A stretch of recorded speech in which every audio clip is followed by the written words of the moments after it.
Barnoota ajaa'ibaa takka isinii qabadhee dhufeen jira. WhatsApp irraa wantoota 4 kan faayidaa guddaa qabu kan namni WhatsApp fayyadamu WhatsApp bilbila irraa qabu marti beekuu fi itti fayyadamuu qabu takka isinii qabadhee dhufeen jira.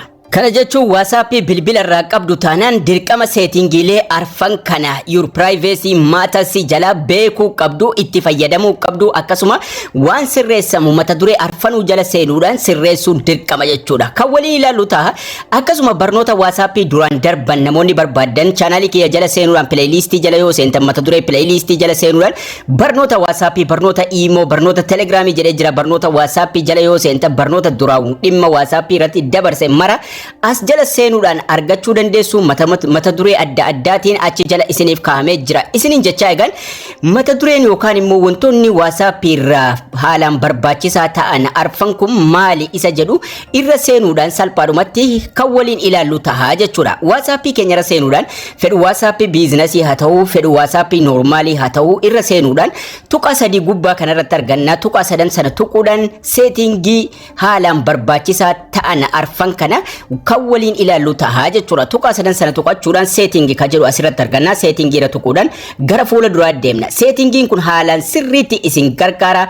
Obboleeyyan gar laayikii tuquudhaan akkasuma yaada keessanis koomentii irra naaf kaa'uu hin dagatina. Haaraa taanaa subscribe godhaa isiniin jecha. Seetingii irra erga seennee booda privacy waan jedhu asirratti arganna. Privacy kana keessa seenna.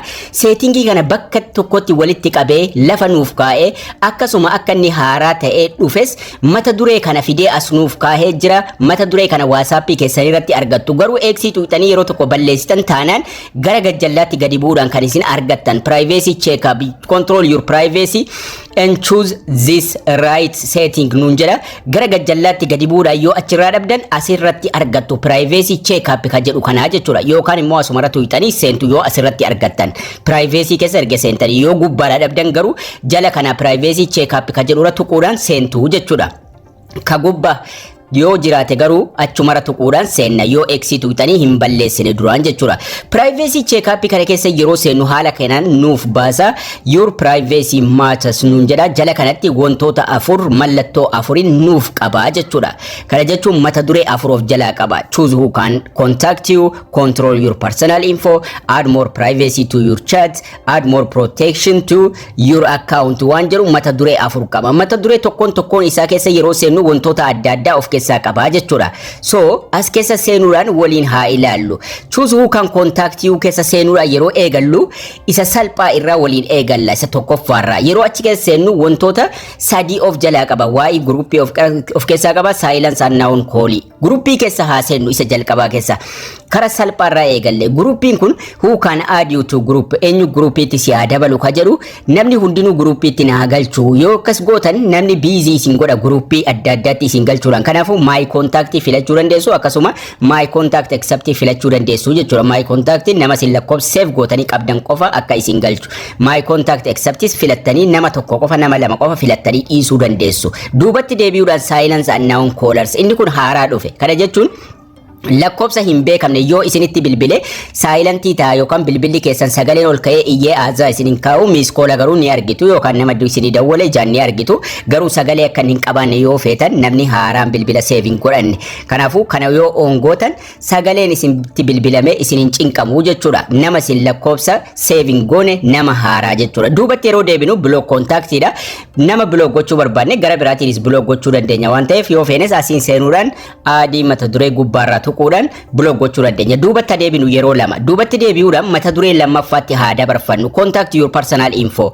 Mata dureelee gurguddaatti deemaa jirra amma. Contact your personal info keessa yeroo seennu profile photo keenya akka namni takka hin argine gochuu dandeenya. Kana jechuun profile photo ka jalqabarra innis waa sadii of keessaa qaba. Control your personal info.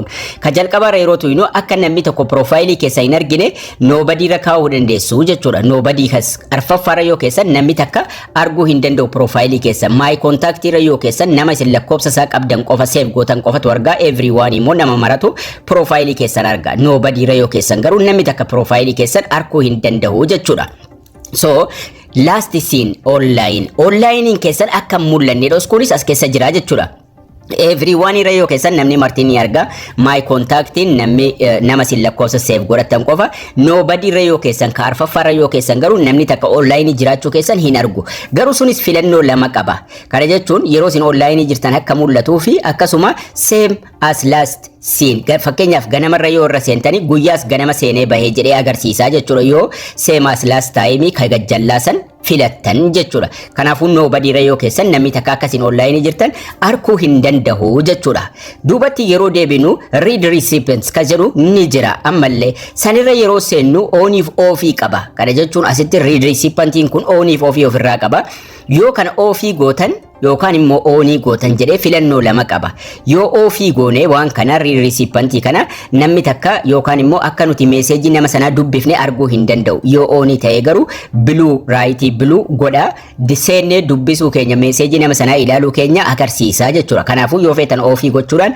akka namni meeseejii isaa dubbisuu keessan barre gochuu dandeessu yeroo lama duubatti deebi'uu dandeenya jechuudha ammallee yeroo lammaffaa duubatti deebi'uudhaan mata duree sadaffaa haa ilaallu add more protection more privacy to your chats ka jedhu ka sadaffaa keessa yeroo seennu mata waan lama of jalaa qaba tokko default timer dha lammaffaa end to end scripted backup dha inni isa kana default message timer kana keessa seenuudhaan sa'a daddaa qaba kana jechuun meeseejiin ofiin baduudhaaf wanni isin nama walii katabdan ofii irra jira amma sa'a 24 irra yoo keessan wanni isin nama walii katabdan kan namni sun isinii katabe ni badaa jechuudha sa'a 24 keessatti torban keessatti bultii 90 keessatti akkasuma yoo ofii gootan immoo hin badu meeseejiin haga isin balleessitanitti kanaafuu meeseejiin yoo isin jalaa badee isin cinqe akkas gochuu dandeessu jechuudha ofii indituu indiin kun immoo duraan barsiiseen jira meeseejii keessa yookaan waan nama waliin dubbataa jirtan koodiidhaan lafa kaawwachuu kanaafuu tarnoolii tuquudhaan koodiidhaan akkamitti akkasin lafa kaawwatan duraan barsiiseen jira playlistii jara seenuudhaan barnoota WhatsApp keessa barnoota dhimma kanaan dhimma chaatii lafa kaawwachuu wal qabate bal'inaan achi jalaa argachuu dandeessu jechuudha duubatti deebi'uudhaan isa dhumaaf isa arfaffaa yeroo wal ilaallu add more protection to your account accountii keenya yookaan accountii WhatsApp keenya jabeeffachuu tokkoffaa yeroo irra seennu akka fingerprintiidhaan passwordidhaan irra seenuu yoo barbaadan ashaaraa gaafatu yoo barbaadan isa jalqabaatu innaa jechuudha upload ka jedhu kana tuquudhaan fingerprint yookaan immoo ashaaraadhaan irra seenuu akka dandeenyu godhachuu dandeenya unlock with biometric ka jedhu kana onii goona ashaaraa quba keessanii isin gaafata sanitti galchuudhaan ashaaraadhaan onii gootu two step verification immoo akka namni biraa WhatsApp keessan hin xalafne irra hin seenne two step verification irra seenuudhaan tarni onii gootu lakkoofsa dijitii 6 piinii dijitii 6 itti galfachuudhaan WhatsApp keessan namni takka eeyyama keessaniin ala osoo koodii isin itti godhatan kana hin argatin irra seenuu akka hin dandeenye gochuudhaaf isin fayyadaa jechuudha walumaa galatti seetingiilee arfan kanaga